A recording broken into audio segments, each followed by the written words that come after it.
Welcome to the Endurance Horse Podcast, where endurance riders from all across the globe gather, sharing their stories, goals, and progress as they train for and compete in endurance events at every level. So kick off your shoes, pull up a chair, and listen as we gather around the virtual campfire and listen to friends from across the world.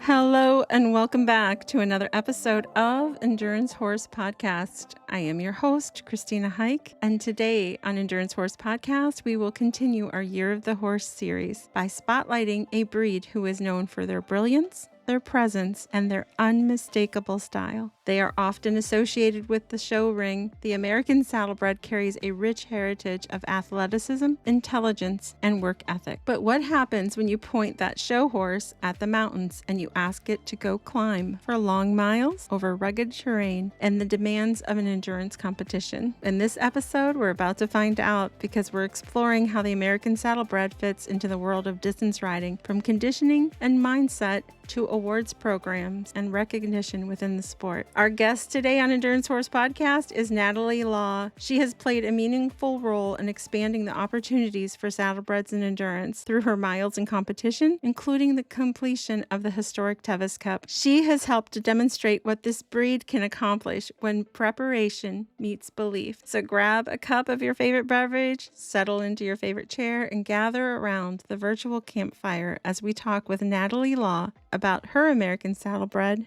named Brave and why this remarkable breed deserves a place at the endurance starting line. This is the Year of the Horse on Endurance Horse Podcast, and settle in as we get ready to talk about the American Saddlebred.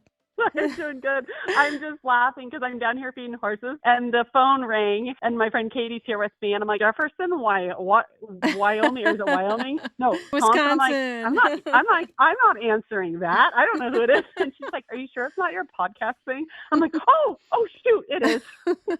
Do you want me to call back when you're done feeding? No, you're fine. We are done feeding. Okay. I'm turning off the water, and I'm walking up to the house, and so I'll be able to slip into another room. My friend's here from Washington, but she's a saddlebred rider too. She's got 3 saddlebreds in endurance too. So somehow I will keep that beginning hello because it was funny. So.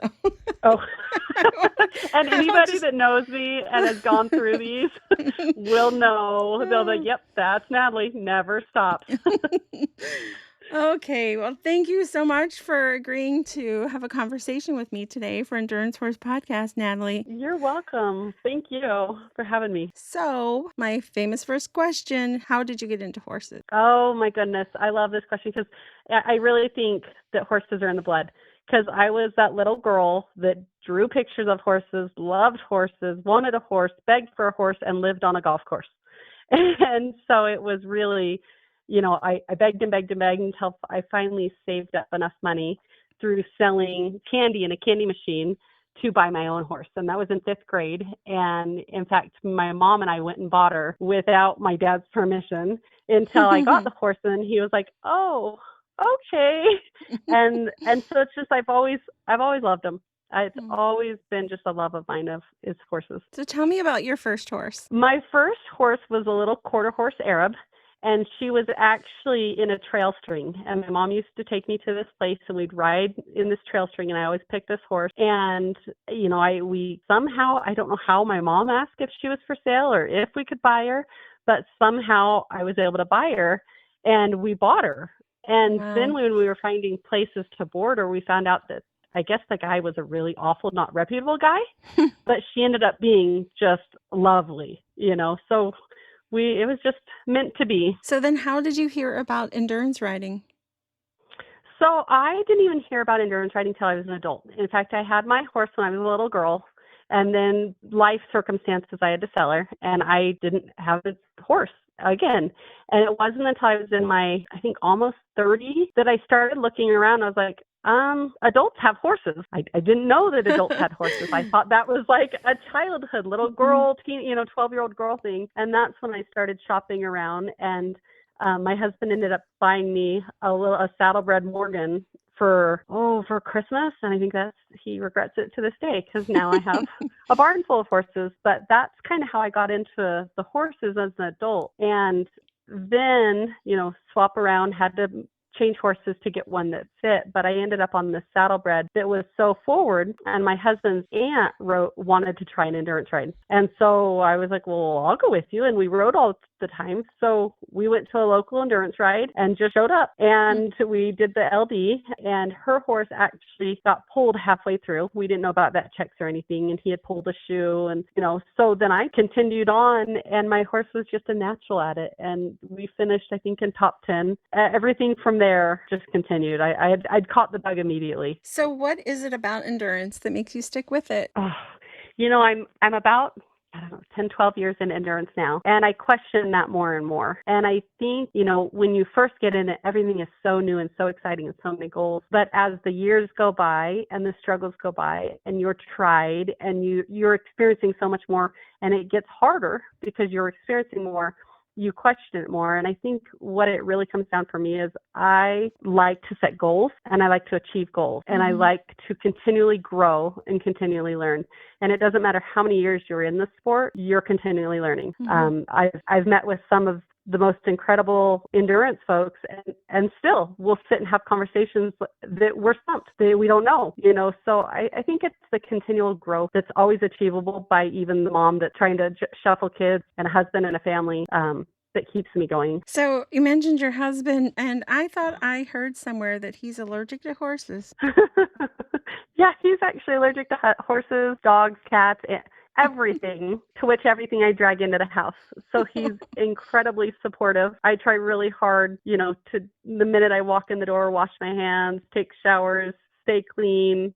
And I try not to drag the dander into the house. Wow. But he does humor me, and he does go on the occasional ride with me too, because he actually loves to ride. It's miserable by the end of it. Well, that is a sweet husband you have there. I am very lucky. So for the year on Endurance Horse Podcast, we're focusing on the year of the horse, because that's a fun theme that everybody seems to be jumping on to, the Chinese New Year of the horse. So saddlebreds this month, and I wanted to ask you, what drew you to the American Saddlebred? Yeah, that's a great question. Again, I had one fall into my lap. So I mentioned that my husband got me a horse for Christmas. So of course he needed a horse too, so we could ride together, right? So I was browsing Craigslist and browsing all the different online ads, and I found this big, tall, beautiful bay saddlebred. I knew nothing about him, but he was big, or she was big, and my husband's 6'5". So I was like, oh, this is a pretty horse. Let's go look at it. This lady happened to be in a crunch, and she really needed to sell her quick. So I made her an offer that she couldn't resist, and I bought this horse. And I soon found how powerful they were.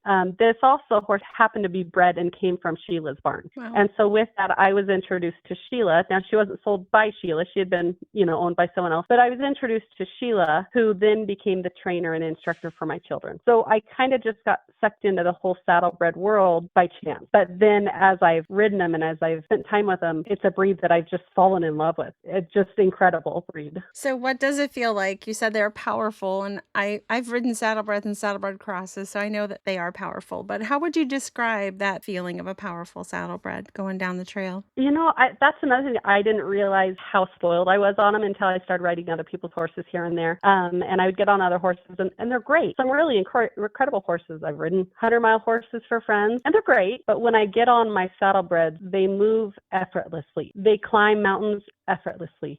It doesn't matter if they've been brood mares. It doesn't matter if I found them on Craigslist. They've just naturally been powerful horses. And, Brave, my big saddlebred that I took to Tevis, he never ceases to amaze me at his hind end power when he launches up, rocky formations. And I live in some incredibly rocky areas and mountain climbing, and they just cruise up it. Like, it just feels, there's just a power behind it that amazes me. So when I was talking to Sheila, we did discuss that saddlebreds have kind of that show ring look that they just kind of stereotype them. Like, they look at them and they think, oh, the wild eyes and the show ring and the big flashy movement. I've ridden saddlebreds a little bit, and I have this half saddlebred, and his mind is not like that. That's created. saddlebred, much like it is in the Arabian world. So could you talk Yeah. about their mind a little bit? I mean, every horse is different. I know what you're talking about there, and it just kind of makes me chuckle because I'm friends with Christoph. Everybody knows Christoph, right? Mhm. And he came out and has some friends in the neighborhood too. And I was trying to meet a mileage goal, and I said, hey, do you want to ride? And we went out, and I put him on one of my saddlebreds, and she's my fast mare. And we're probably 17 miles in, and we're just cruising and just having a blast.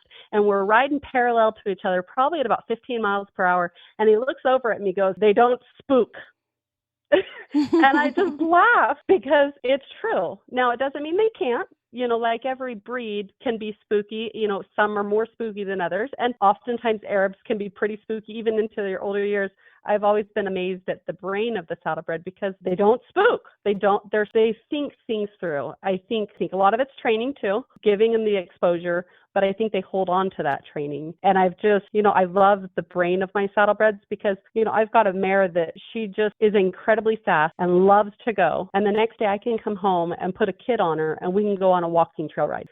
So the fact that my horses are not just my endurance horses, but they're also my family horses tells a lot about their brains. I do find them to be quite affectionate. I still have a half saddlebred. He's the biggest, friendliest dog personality that I've ever had, honestly. I have, in fact, my mare, her name's Coco. She is like a puppy dog. Like, it doesn't matter where I go. She wants to love on me. She wants to follow me. She wants to be where I am. They do have just a very affectionate personality. Do you think that they are misunderstood outside of their traditional show ring? Oh, for sure. For sure. In fact, there's been, people locally that have been like, you ride saddlebreds in endurance? I'm like, mm-hmm. In fact, I've put my kids on them on the side of cliffs and they take care of them. A very misunderstood breed because when you see them, most of the time you see them is in the show world, and probably because that's where it's dominated. But when anybody I've talked to that's actually taken them out on the trail has thoroughly enjoyed them and found them to be very just good horses. If someone has only seen the saddlebred in the show ring, what do you think that they're missing out on? They're missing out on not just a powerful mountain horse, a horse with brains, but also the affection. It's sad to see so many, a lot of people think that they're just show horses, but there's so many saddlebreds that don't make it into the show world that make incredible trail horses and family horses. And so I think they're missing out on the opportunity to give a horse a purpose that otherwise is deemed not appropriate for something. So I think people are just missing out when they automatically stereotype. And that can be any breed. Mm-hmm. It is any breed. That's why we're doing a breed a month. I love that you're doing a breed a month. Dispel the myths everywhere. So Brave, Momotion Jack, tell us about how Brave came into your life. So Brave, it's kind of funny. Remember that first saddlebred I bought for my husband? Mm-hmm. Well, I stole that from him and it became my horse. So then naturally, my husband needed another horse. So I purchased Brave from my husband's aunt who was selling him. She had an accident, and so she needed to sell her horses. And so I purchased Brave for him because he was gated. And I thought, oh, my husband will love riding a gated horse. And then my horse actually had a cart accident, and so she was out of commission. And so I started riding Brave as my own horse, to which I fell in love with. And he's still my husband's horse. I say he's my husband's horse, but I've put the miles on him. So I think maybe the term husband horse really it just is like second possibility horse for the wife now. Because it's just a way for us to have more horses without it looking like we have more horses. It's like, oh, honey, I'm going to buy you a horse. And then I'm taking it.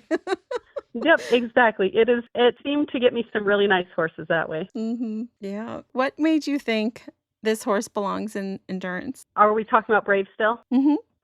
Actually, I didn't think he was going to make it in endurance. Our first endurance ride, about 35 miles into it, he seemed to crash. Not like metabolically or anything, just I could feel emotionally he was done. He just didn't like this. It wasn't fun. And I got him through the ride. We rode slow. We were last. We turtled. I think we finished in 11 hours and 45 minutes or something like that, and got lost. And it was a really long day. But I remember coming home and calling Sheila, actually, and being like, I don't think he's cut out for endurance. I don't think this is for him. And she goes, maybe you should put some more work into him and just give him time to grow up. And so I took that advice, and, I just took it one ride at a time, and he got stronger and stronger. And now to this day, he's done multiple days and he enjoys it. Like, you can honestly tell he enjoys being out there. he powers through. So I think giving him the time to grow up and not being so rushed and realizing that, yeah, that first ride was hard, but then he came back stronger. That's when I started realizing he is an endurance horse, and it was just one ride at a time. So he is a large horse, right? He's what, 16 two-hand? He's 16.3. 16.3. And so he's bigger framed. Did you have any doubts about conditioning such a large horse for 100 milers? I just didn't even think about it.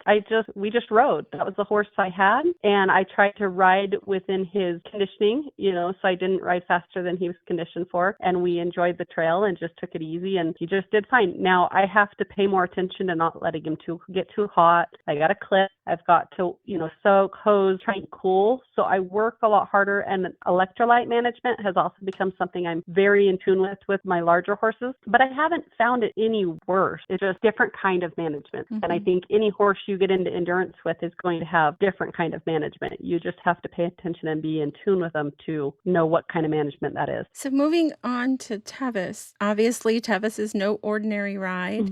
So what made you first decide you would like to attempt Tevis?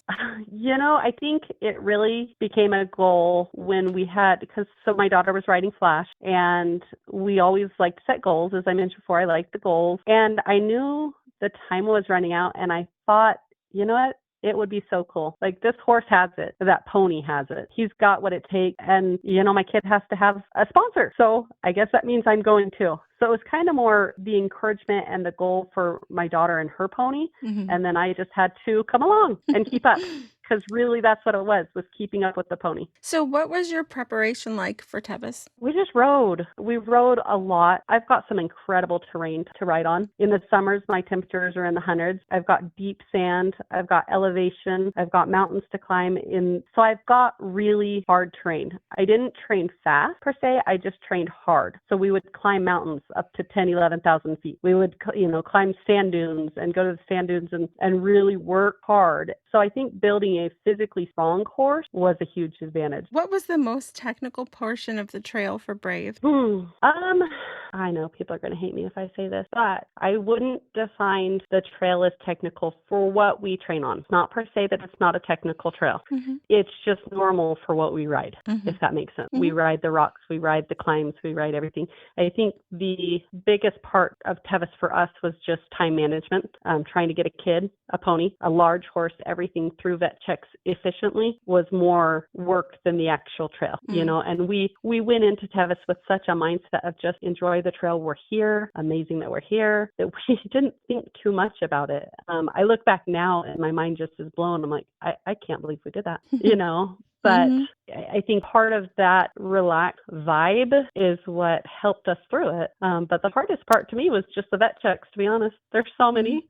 There's so many stop and goes. Like that was the hardest part. So when did you know you were going to finish? I always felt we were going to finish from the minute we started. I just never doubted that we were. I don't know why.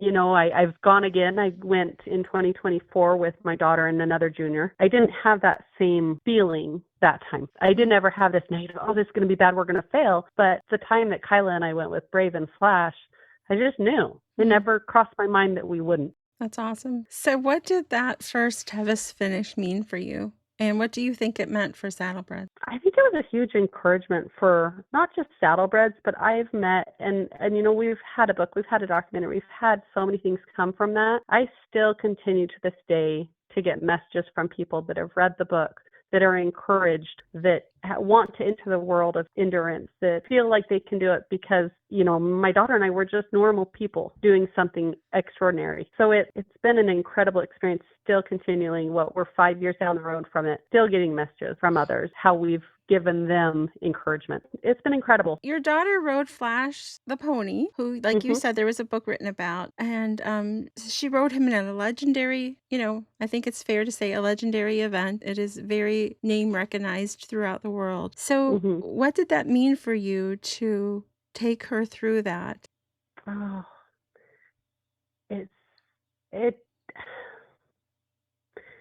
I think here we are 5 years later looking back, and we had such an experience, and watching her life since then and the things that she's gone through since then, she's had to dig on that strength that she had on the Tevis Trail to get through different obstacles in life. And same thing with me as parenting 4 kids and going for completely different children. I remind myself that I can do hard things and that you just keep going. And, for me, it very much was, I knew that God played a big part in our completion. So that was a big, big confirmation of his role in my life, and it continues to be. And that was through Tevis. And it happened to be that ride. We went back, me and my other daughter went back in 2024. We didn't finish. My horse pulled a shoe, just things happen on the trail. But it didn't down any feelings towards God or anything. It was just, again, things happen for a reason. You appreciate every moment you have. My daughter that didn't finish Tevis still has fond memories of getting out there and doing it and being there. So I think when we learn to have appreciation for every milestone we make it to, it's just as good for the soul. So strangely, Flash keeps coming up on my podcast even when I don't bring him up. I think the last He's two. pretty special. The last two, I think, well, Sheila brought him up, and then I think Dennis brought him up. So we have to talk about him since he's your pony. Let's talk about Flash. It's true. He's special. So he's not a saddlebred, but he hangs out with he's saddlebreds. A miniature one. Yeah. Yeah. So how did Flash come to your family? I think, Sheila had mentioned it before, but Sheila had accidentally bought a pony, which she does. And, I had mentioned before, my kids were in training with Sheila. They did lessons and everything. And Kyla particularly kind of gravitated towards this little pony that she had seen in the barn working together. She was tiny, he was tiny. And so they started working together. They started building that relationship and training. And then we had to move and we had to make a decision. Like, do we say goodbye or does my daughter buy Flash? And she did. She bought her with her money and her, paid for her brand inspection, her health certificates. And it was luckily because she's always been a saver. So she had the money when the time came. So she begged her dad, who now had more horses than he ever bargained for, and begged him to let her buy this pony. And that's how it came about. And then he joined our family, and he's still here today. So what did people assume about a pony attempting Tevis Cup? Well, it's kind of funny. So we started, or I mentioned that first endurance ride with Brave, and Flash was there with, and this was at a duck ride. And anybody that knows Dave Nicholson, the duck, who's been around endurance since endurance has been around, I remember at first he was very not approving of having a little pony out there on the trail. But as the years went by, because the duck rides are closest to us, we go to XP rides a lot. As the years went by and he continued to watch this pony and how phenomenal it was, he was impressed with him. And I told Dave Nixon, I said, hey, we're signed up for the Tevis. Can you give me any advice? I mean, this guy's got 14 buckles. He's done it. And, he gave me some great advice, but he told me, he's like, it's not like any other beast. So I think I was so overly prepped and I worked so hard that it became something that we could accomplish. But I got a lot of backlash. It wasn't all, rainbows and sunshine. People questioned me. Like, why would I take such a small pony to such a hard race and a kid? And I mean, people also knew Flash, he's wild, like he's spicy. And, some people considered him dangerous. And we had to get through, the trail at times when he would shove people off trails. And we had to work through that. And we've got some incredible riders out here that helped us work through all those things to get him to where we felt he was safe enough to go out on the trail too. So out up to the Tevis. So, well, you can't mention that you got tips from a 14-time completion person and not throw some tips out on the podcast. I don't know. I think his biggest thing is he runs his rides where you very much have to be aware of your horses. A lot of times people kind of rely on ride vets to tell them if their horse is lame or if something's wrong or something. And he would always tell us, you know your horse better than I do, so you better be in tune with them. And so it made Kyla and I very in tune and trying everything we can, pay attention to our horse, pay attention to every little detail so that we could do hard things with them. So his rides really factored into our ability of finishing Tevis because of, one, how hard they were. I mean, the duck rides are hard, but part of that hard is because you really have to pay attention to your horse. You have to be in charge. So that's probably a big tip that you'd give us. So one last thing about Tevis, you rode the largest horse in the field that day, and your daughter rode the smallest. So, We did. as a mom, what do you think that teaches the world about the size of the heart versus the size of the horse? I mean, it just says it as it is.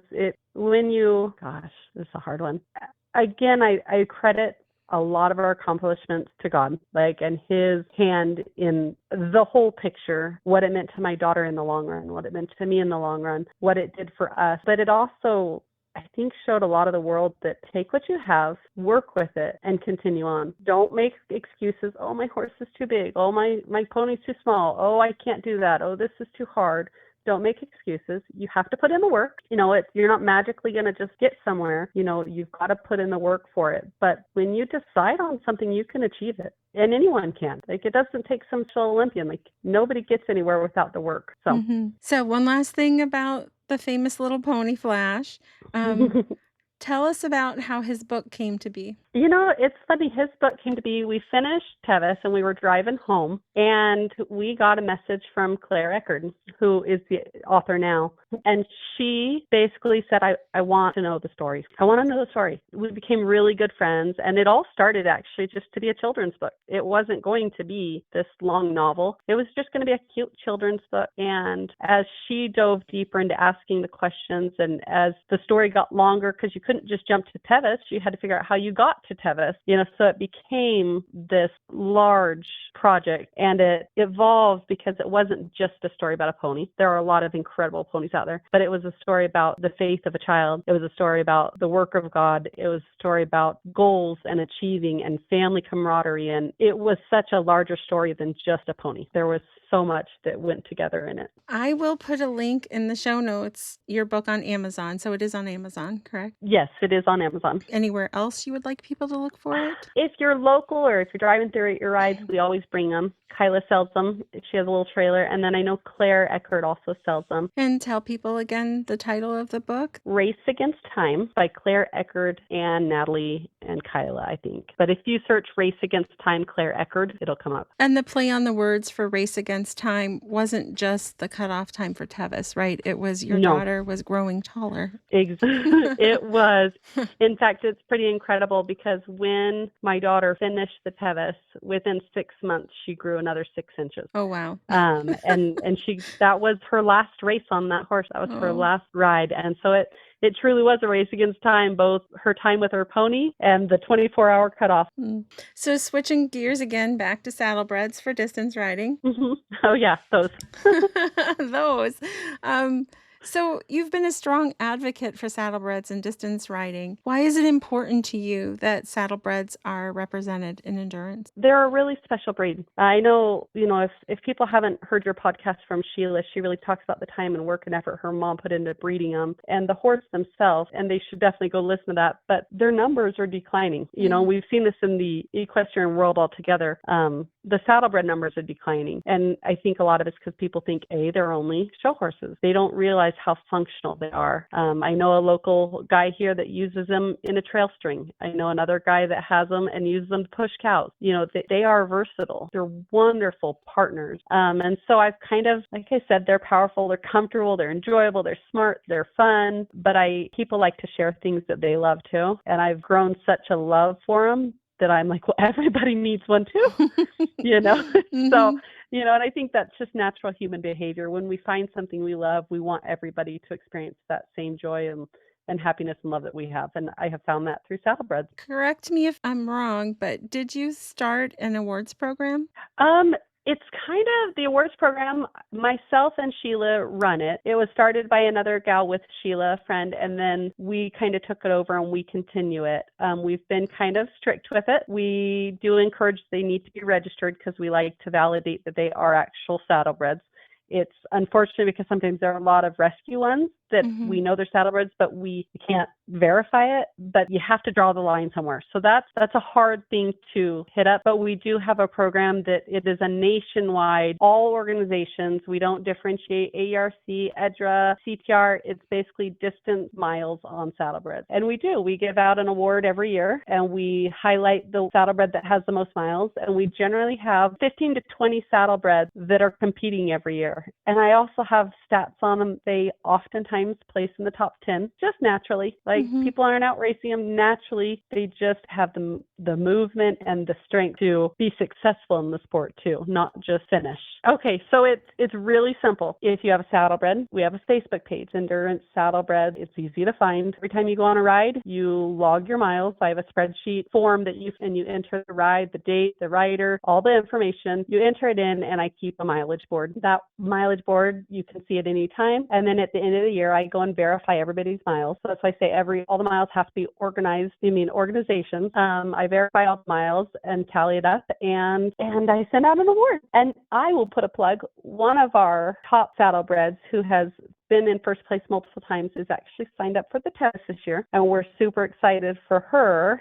His name is Ace's Nighthawk, and her name is Yolanda Silk. They're from Canada, and they're heading over to the Tevis, and he's 25. Has finished multiple 100-milers. So he's not as spoken of as much, but he is an incredible saddlebred. So we're going to be cheering him on. That's awesome. Can you send me the actual link, and I'll put that in the show notes? So if anybody does ride a saddlebred, they could be in Kentucky, New Jersey, wherever, and they can be part of this program. So what does it we would love to know all the saddlebreds that are out there competing. So what does it cost them to enroll in your program? Nothing. Okay. Nothing. There you go. It's just, like I said, the cutoffs are, it's got to be registered. I'm sorry. It just has to be registered. We get a lot of people that are like, I know, we know it came from here, but there are lots of awards out there for half saddlebreds with AERC, but this is just a across the board nationwide highest mileage saddlebred. So, but no cost, just participate. So can you tell us, are there other saddlebred endurance recognition? See, this is why I wanted to do this early in the day. I'm tired. I'm sorry. It's almost 9:00. Oh, I'm falling apart. No. I'm shutting down. The mouth won't work anymore. So, okay. So can you tell us, are there any other saddlebred endurance programs? There is another program. It's run by Versa, and then also the Saddlebred Association has now created a recognition where you can earn your championship bloodline. So in the show world, you'll see a lot of horses with CH in the front of them, meaning they have earned a championship status. They have now created a section called Championship Sport Horse. So CH-SH, and you can earn that in dressage, in a couple others, but you can earn it specifically in endurance. It requires a certain number of miles, points, placings, a whole system to how to earn it. Both Brave and my other younger saddlebred, Coco, have both earned this. It takes years. Brave was the first living one, I think, since the organization started it. But it makes a note in their registration papers that they have earned their championship status. So I think that's a neat goal to achieve, especially if we can get people really looking for the bloodlines, they can see it's a champion sport horse. Yeah.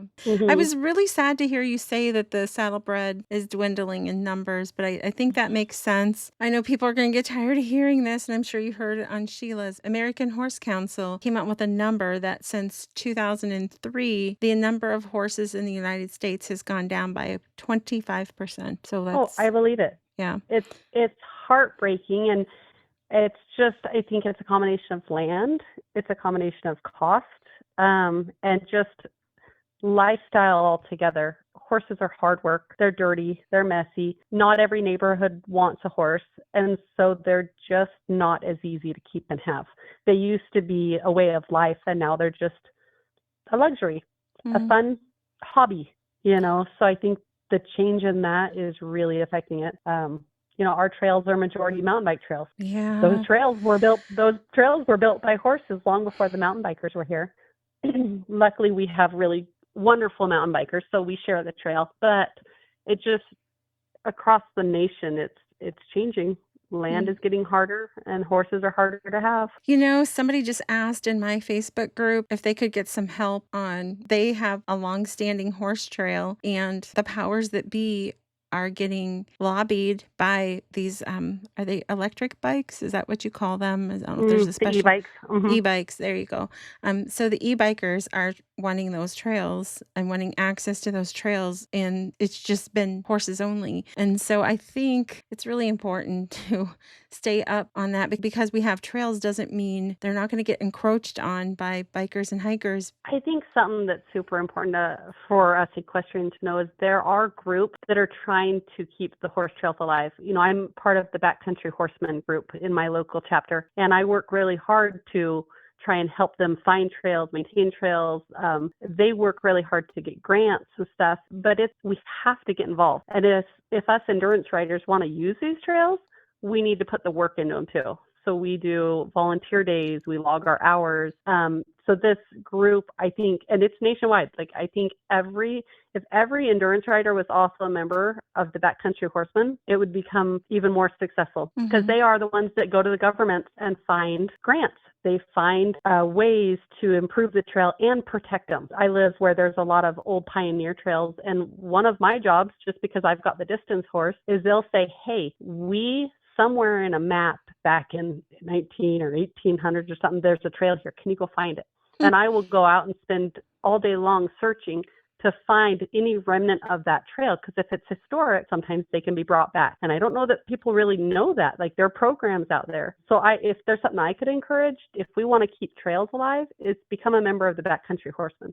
Find your chapter and be an active member so that they can keep these trails going, because we're losing them. And not that other people don't, the bikers, they have just as many rights to them too. So whoever's going to put the work into it is going to get to use them. So we need to put the work into it. Yeah, I have heard that if there's an active group of horse riders in a, say, section of forest, then it's very hard to oppose because they already know there's a force there protecting it. But if you have a local trail system and you don't have a local trail group, or you don't have backcountry horsemen involved, it can just be gone. Well, yeah. Why should they keep it alive if nobody's using it to protect them? We need to work on them. I think people use them. I just don't know that people always organize and kind of plant their flag. They might not know.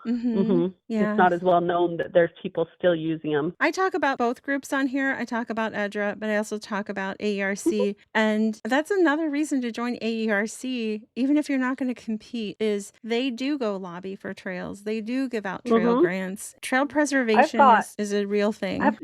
I've probably got about 600 miles in EDRA and almost 2,000 in AERC. I'm for all the group, we all need to be working towards getting these trails and, just working together. I love how sometimes things just flow together like they're meant to be. So the next thing I wanted to talk to you about was EDRA and youth access, because I have an episode that I still need to edit and get out there. It was brought up that your family has benefited from EDRA and their youth access. Oh, for sure. So EDRA is, for people who don't know, it is Equine Distance Riding Association, and they have a very unique special program for youth. Could you talk about that? When I was up in the Pacific Northwest, I'm kind of out of the EDRA area now, but they really helped me get into endurance, and they really helped my kids. There was a time when I would be towing, 4 or 5 juniors with me to ride, and they have a program where I'm pretty sure, I could be wrong, but the EDRA program matches and covers the rest of the fees for ride managers. So I think if ride managers give a discount, they cover the rest. Regardless, I don't know exactly how it all works, but the benefit of it is juniors ride free. And so that has enabled me to take lots of kids to rides that they wouldn't be able to. I also know the numbers behind things. I'm a business person, so I know they can't all for free, but I like the camaraderie and the collaboration that comes together to create the fund that people aren't just eating it, but kids are also able to participate when they otherwise wouldn't be able to. Yeah, it was huge help for me when my kids are all growing up now, though. Yeah, but I mean, if you're taking 5 kids to a ride, and if they ride both days, it's a lot. That's a lot of money. And so it adds up real quick. And I know EDRA can't cover it for all rides. It's only in that specific area, but it is a great program. And look what it's done. It's really helped your family shine brightly more than it already would have, just by helping to lift you guys forward. And I think that's just a great thing for an organization to do. Well, and I want to add, it's not just EDRA that does it. I don't know if people realize how many people donate to the juniors that go to Tevis. Both of my kids have gone to Tevis with their entry fees paid for. And that wasn't something we knew was going to happen until after we already signed up. but there are donors that cover the cost for juniors to ride Tevis. Oftentimes, if a junior signs up and it's their first time trying, there's normally people that cover it, and I had, I know the Reynolds covered. That was one I actually knew about one time, as they had covered. I can't remember if it was the buckle or what it was, but they had donated. But there are a lot of wonderful people that do contribute to help kids. I wish there was more throughout the whole board, and I, in my business mind, have thought about ways to do it, but in my purely chaos world, it just hasn't come about. I'm like, I've got an idea, but I can't do it right now. You just have to pencil it in a notebook and put it aside for when all the kids are at least driving, and then you can just implement all that energy that goes into the kids now. You just put it into those ideas. You just have to have this for sure. ideas book. I have ideas that will come about fruition eventually. They're on my list, I say. Everything's on my list. Going back to the breed specifics, do you think they're metabolically different to handle in endurance? I think mine, I can only speak for mine, have taken more work. Are they capable of pulsing down? Yeah, totally. Do I ride too fast sometimes? Maybe. But when it comes to pulsing down, I have never had a metabolic pulse. I've worked really hard to pay attention to the heart rates and to condition them appropriately. And I think that becomes, more of the focus. One of the saddlebreds that I competed with, her heart rate was always down. Always. Brave, he's very good. He runs high, drops fast. So I might walk into the vet at 80, but he'll drop to 60 within a second. Coco, she takes a little more work. I think it's because she's just emotionally a little more excited. She very much mimics whoever her rider is. So when my daughter was riding her, she actually would run higher than when I ride her, which was interesting to find out. I was like, but I've never had metabolic problems. But again, that goes back to Duck's wisdom of saying, pay attention to your horse. Don't ride more than your horse's capability. And not only are they're capable. My mare Coco, I think she's rounding almost 1,000 miles with probably 18% of those finishes getting her best condition award. She does very well. So are their metabolics different? They're not an Arab.